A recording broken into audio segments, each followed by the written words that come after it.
Do you feel like you're perpetually f***ed in the way that you respond to stress and anxiety, and that you keep going on and on in a loop with the same old patterns? Well, what if I told you that movement can be your way out of this rut?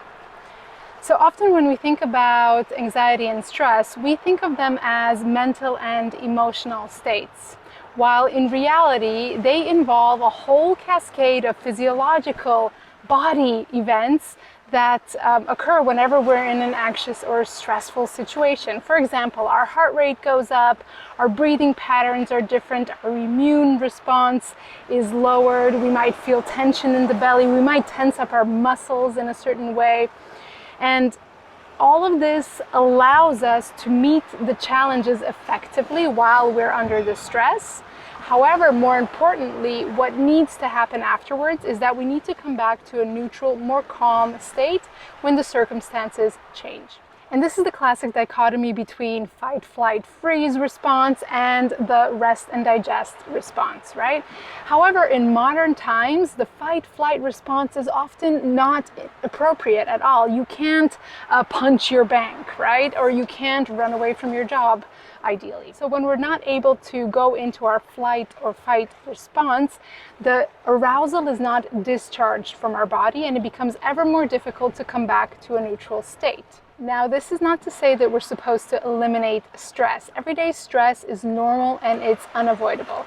However, it does become problematic when we are repeatedly facing situations which are too much to handle and we can't come back to a relaxed, neutral state with ease. And when these types of things are repeated chronically, our physiological impact becomes chronic, and so we might experience things like disruption in our sleep patterns, we might have problem with digestion, our immune response can be ever more compromised, and this is just to name a few. So how can Feldenkrais, as a method of learning and moving, how can it help in this? The Feldenkrais method and its lessons is a very practical way of exploring our habits and our patterns of thinking, moving, being, doing in the world, and exploring it through movement. Now, why movement? It is because everything that you do in life involves movement. When you think, you also move in a certain way. When you relate, you move in a certain way. When you eat, when you breathe, when you are in locomotion, everything that we do is in movement. Now, the exciting bit here is that movement is then also an entry point into changing these patterns and habits. Now, here comes the interesting bit. So, a big portion of human movement is learned. So let me give you an example. So a baby deer, when it comes out into the world, already in its first minutes or hours upon being born, it needs to stand up in order to be able to flee from potential danger.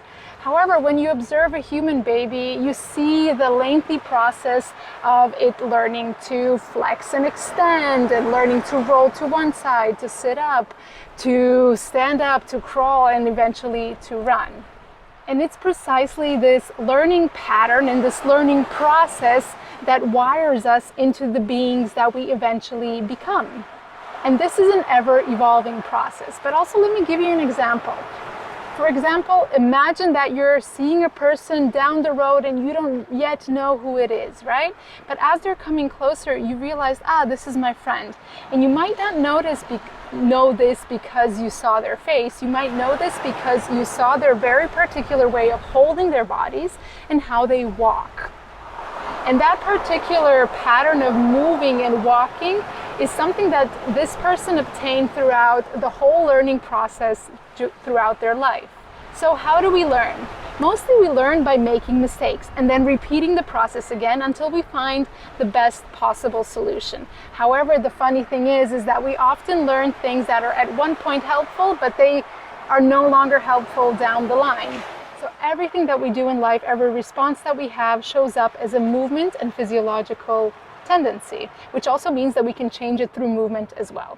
Now, for example, when we have tense muscles due to stress or anxiety, yes, we can release the tonus of the muscle. We can change the tonus of the muscle through a massage, for example. And most people do this. As a form of self-care, they go for a massage. However, this will only get you so far. This will not have long-term effects because in order to change the nervous system pattern that created the tense muscular pattern in the first place, we need to involve the whole system and we need to put it in the context of your life. So where does the Feldenkrais method come in? Feldenkrais lessons offer a new way of learning about how you move. More specifically, Feldenkrais lessons offer a chance to feel how it is to move one way and another way and another way, and clarifying the differences between these different ways, up to a point, clarifying it to such a detail that your own system starts to learn what feels better for it, what is healthier for it, and eventually this new way of moving, being, breathing, carrying yourself, and responding to the world becomes the norm. Now, how does this circle back to anxiety and stress? With chronic anxiety and stress, your system has a reduced way of responding to situations. You might be responding in only one specific way. And more so, you have a reduced ability to actually discern which situations are safe or unsafe, to the point where everything feels unsafe. The Feldenkrais method allows you to feel and play with different responses in your body so that you can eventually see that your anxiety and stress response is not the only response. You have other ways of being. But it's not enough knowing it, you have to feel it through the body, and this is what these lessons allow you to do. In other words, you will learn that your stress and anxiety response is not the only choice that you have. And with greater clarity and awareness, together with new ways of moving and responding, the tight grip of anxiety and stress will slowly start to loosen its grip over time. And you'll learn that you're not as fucked up as you thought you were.